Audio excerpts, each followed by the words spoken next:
Hello and welcome to After Effects Tech Desk. Today we're going to continue our series comparing Illustrator to After Effects in order to help those who know one program learn the other. Okay, the next thing to talk about in the difference between After Effects and Illustrator is strokes and how both programs handle that. So if I just create a path here, I will add a couple of extra points in here. And I just go and add a basic stroke to it.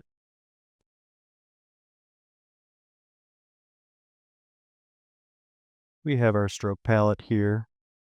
And of course, different settings that you can go through. You have caps to change whether this is flat, projecting, or a round cap. You have this option for miter join, bevel join, or round corner join.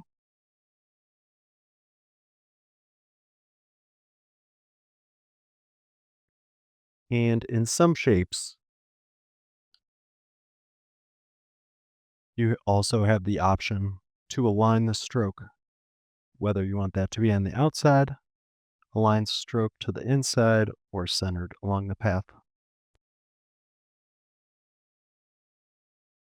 Of course, we have dashed lines, which give you the ability to create dashed lines with multiple different settings.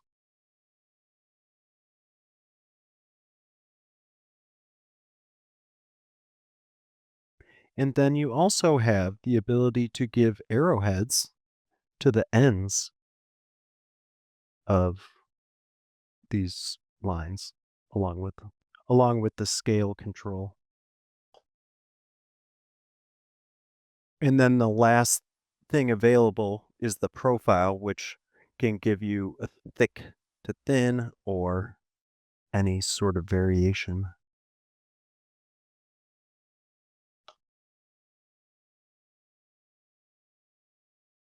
In After Effects, we have many of the same controls, but a few different ones and a few that are similar but look a little bit different. So to create a stroke, just like we did here, we can select the pen tool, and you might want to select your stroke color and width beforehand. I'll make it red and 12 points. And I'll make a similar shape, holding down Shift to get right angles. Still works in this program. And you can see I now have a shape layer. And if I twirl this down to see the contents of it, I have a shape and I have the path itself. And then I have the stroke. And if I wanted to turn on a fill, I could. You could also remove that or just turn it off. And then if I twirl down stroke, that's where I will find a lot of the same settings that are in this stroke palette. So if I wanted to go here and say, we'll match that, make that 20 points wide. We have color and opacity, which is not something that you have built into the same palette here, but is of course available in Illustrator. We have the same cap options, round cap. We have the same join options, so we can join that. And then we also have these other settings here so we can do a dashed line. It doesn't show up right away. You have to hit the plus sign to get that. And then you can drag that out. We do have a setting in here that is not in Illustrator called offset, and this allows you to animate these dashes. And if you hit plus once again, then you can get the gap setting. And then if you hit plus again, you can get another dash and you can get another gap. So if you're trying to get to the same thing with the multiple things, you just have to click plus a couple of times to get to that point.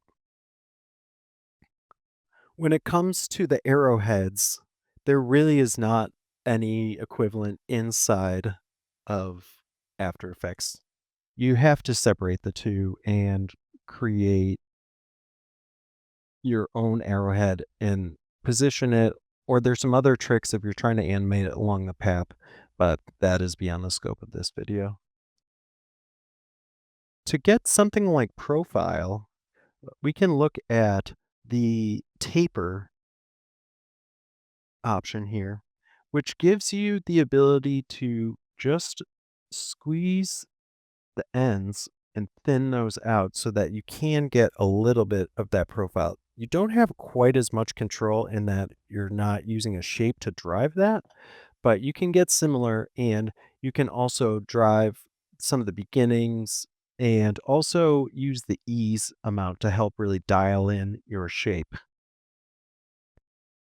Wave is another option that you'll see here in After Effects, and that is not available in Illustrator either, but it kind of gives this sort of almost like a rounded dash effect, and where you'd use offset to move the dashes, phase is what they call what is basically the same function here if you wanted to animate those. Now in Illustrator, if you were to go to the Appearance menu, you would be able to add even more strokes on top of each other here. And you can see you have that fill option here, and this starts to look a little bit more like what we see in After Effects. If I change the color here to something bright, you can see that I'll have all these same options. I can turn that off, and maybe I want to make that a little bit fatter just to kind of highlight, or thinner. But if I wanted to do that same kind of thing here, you would just hit Control D to duplicate, or you can go to Add, and here are all the different things you can add. You can add a stroke. If you want to do the same thing in here, you could add another stroke from this menu here, or just hit Control D on the stroke, and you'll add another one. And I can put that below, and I can make this a brighter color and much wider. And if I look at that one and change that color so it stands out a little bit more, you can see how we're getting that same stacking effect here. And of course, in Illustrator, if you want to have a gradient stroke, you could just select a gradient swatch in that option. In After Effects, you have the option to add a gradient stroke as its own thing, kind of. If I add that outside, it's not really going to pick up. So I'm going to drop that into here. And if I twirl that down, there's a few more options, but I'll drive up the size of that so we can see it. And we have a start point and end point. We also have an option for, we twirl that down, you see we have an option for linear or radial, which just tells what kind of gradient we're using. We have a start and an end point, and those are indicated by these two dots right here, or if you scrub them around, you can see them. And if I drag that out, you can start to see that that whole path is there. It's just that the gradient wasn't really being seen. If you want to adjust the colors of the gradient now, you click this Edit Gradient button, and that gives you this whole picker here. So if I wanted to change the color of that to be more pink, you could do that. If I wanted that to be a different color, you could do that. And let's say we wanted to add another color in the middle, we can just click anywhere and adjust those. And the stops up here are for opacity. So if you wanted this to say fade out a little bit over time, you can make that do that. And that doesn't have to go from beginning to end. That can go anywhere along this spectrum.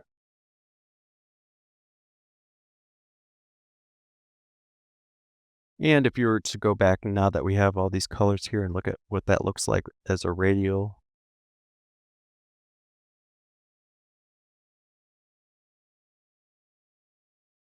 you can see that it's kind of a circle there. We can expand that out.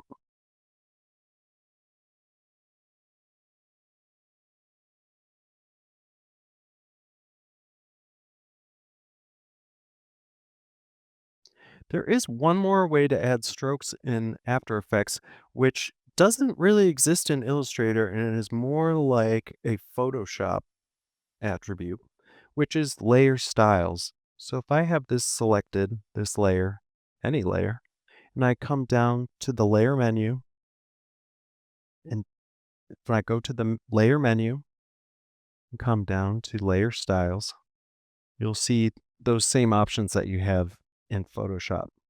And one of those is stroke. And that can be another way to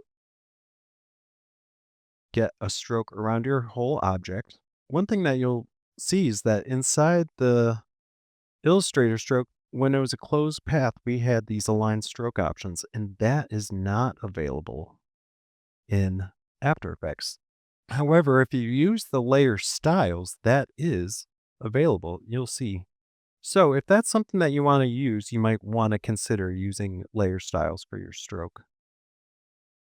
There may be some other limitations, and you'll see that, like, if you make this really big, it kinda has a built-in rounding to it, which you can handle by adding other effects, but nothing directly in the attribute of the layer style stroke itself. I hope you found this comparison useful. If you did, please like this video and be sure to subscribe for more videos aimed at helping you learn how to master After Effects.